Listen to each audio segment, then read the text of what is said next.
Welcome back to new other blog guys. તો આજે હું તમને મારું આખું ઘર બતાડીને અત્યારે છે ને અહીંયા નીચે રહેવી છે એવી, અને અહીંયા આવડું આ મકાન જે છે ને એ ભાડે દેવાનું છે ને અહીંયા અત્યારે ફર્નિચર આપણે બધું બાકી છે અને આપણે રહેવા ઉપર જવાનું છે. તો ઉપર રીતે ફર્નિચર ને સીલિંગ ને ગ્રીલ ને એ બધું કરવાનું બાકી છે, પણ હું તમને મારું અત્યારે છે ને આખું ઘર બતાવું ગાઈસ. તો હાલો.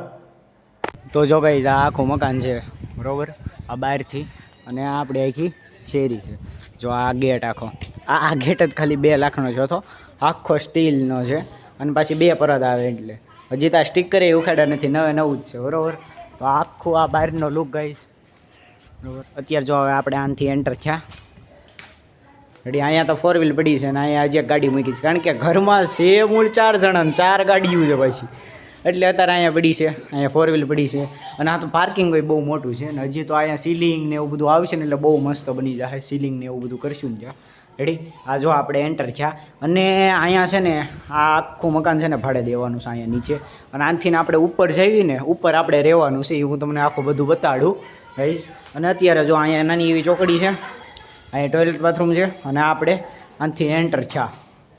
અહીંયા એન્ટર થયા જો અહીંયા સેટિંગ એવું અત્યારે પડ્યું છે, પણ આપણે સોફા આવી જાય ઉપર, અને આ રહોડું આખું. હજી અહીંયા બધું ફર્નિચર ને એવું બધું આવશે, હજી ઉપર માળિયું છે. અહીંયા નીચે જે બધું ફર્નિચર ને બધું આવી જાય ગાઈસ રેડી. અને 2 રૂમ છે, 2 રૂમ અને આ રહોડું આખું બરાબર. આ રૂમની અંદર આપણે એન્ટર થયા અને અત્યારે તો હું અહીંયા મારું બધું કામ કરતો હતો તો અહીંયા બધું પડ્યું છે, અને અહીંયા હજી કબાટ છે, હજી અહીંયા તો ફર્નિચર ને એવું આવી જાય. બાકી અહીંયા જો મેં છે ને દોરડું લાંબુ કર્યું, કારણ કે અહીંયા મારે કામ હતું ને તે ચાર્જર હારવાર જોવે, મારે કામ બહુ મોટું રહ્યું પણ અત્યારે જો આવડી આ રૂમ છે રેડી. અને આ કબાટ ને એવું છે, અને આપણે ગાઈઝ બરાબર. અને અહીંયા ચોકડી છે એક નાની એવી, નાની જ નથી બહુ લાંબી છે. અને આ મશીન તો નવું લીધું, અહીંયા એવા તો એ પાછું નવું લીધું, પહેલાંય બીજું હતું.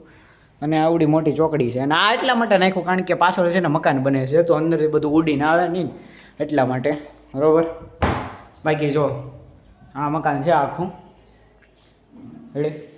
એમ તો અહીંયા ભાડે દેવાનું છે આપણે. હવે આપણે જાવી ઉપર બરાબર.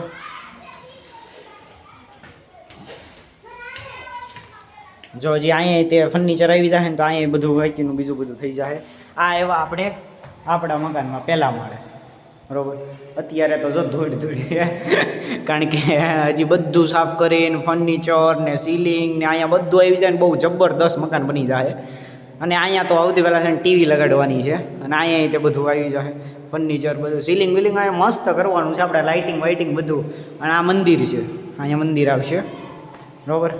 જો અહીંયા ચોકડી, અહીંયા ટોયલેટ બાથરૂમ પાછું અહીંયા બીજા 2 બેડરૂમ છે રેડી. આ 2 માસ્ટર બેડરૂમ, સામે ટોયલેટ બાથરૂમ છે. આ રૂમમાં પણ છે અહીંયા ટોયલેટ બાથરૂમ. હજી તો અહીંયા બધે ફર્નિચર આવી જાય ને ઉપર અત્યારે અહીંયા માળ્યું છે, અને અહીંયા આવડું આ રહોડું આખું રહોડું. અને અહીંયા ચીમની હાટું ખતન છે, ચીમની વીમની નાખીને આપણે જબરદસ્ત મસ્ત મકાન બનાવવાનું છે ગાઈસ. આખું સીલિંગ બિલિંગ કરે ને આમ લાગવું પડે એમ. અને અહીંયા એટલામાં છે ને સોફા આવશે એટલે જગ્યાએ રેડી. અત્યારે આપણે જેવી પેડા માળે, હવે જાવી આપણે ધાબે. હા જો આપણે ધાબે આવ્યા. અહીંયા છે ને અહીંયા હતન છે ને ફર્નિચર કરી નાખવું છે, અને અહીંયા છે ને ઘઉં ને ચોખા ને બધું પડ્યું રહે, ટીપડામાં નાખી જ મૂકી દેવાનું છે. આ જો આપણે ધાબે આવ્યા, હું કહું ને બાજુ મકાન બને એ જો અહીંયા મકાન બનતું હતું રેડી. આ ધાબે આવ્યા, હજી ધાબા ઉપર ધાબુ છે, પતંગ ચગાવવા અહીંયા ચડવાનું એમ. ધાબુ બહુ મોટું છે રેડી. બસ તો આવું મસ્તનું ઘર છે આપણું મકાન. હજી તો અંદર બધું સીલિંગ વિલિંગ કરી નાખ્યું ને જબરદસ્ત બની જાય ગાઈસ. હવે પાછા આપણે નીચે ઉતરી બરાબર. બાકી હજી શેરીમાં ત્યાં કામ હાલે જ છે.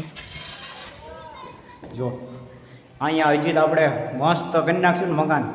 અને આ મકાન હવે હું અત્યારે જ જો ભાવનગર આપણે નીકળી જાઉં રેડી, હમણાં જ તે કાલ કે પમદીમાં જ તે. તો ભાવનગર નીકળી જવી ને પછી 1 મહિના પછી આપણે આવવાના છે એવી. ત્યાં તો અહીંયા કેટલું કામ થાય આપણે જોઈવી.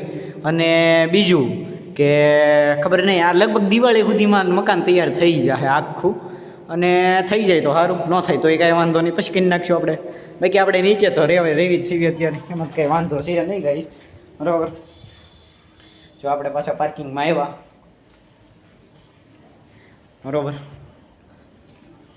અત્યારે તો અહીંયા રહીએ ને આ આપણે છે ને આ 2 બેડરૂમ અને આ મોટો હોલ આખો. આ તો બહુ લાંબો હોલ છે. અહીંયા તે નીચે તે બરાબર. આખું મકાન આપણે નીચે ભાડે દઈ દેવું. આવું છે બધું. કારણ અંદર એટલે નથી જતો કારણ કે ચંપલ પહેર્યા નહોતા મેં વિડીયોમાં આમ વહી ગયો હતો. પહેલાં પગ ધોવા પડશે પછી અંદર જાઉં ગાઈસ.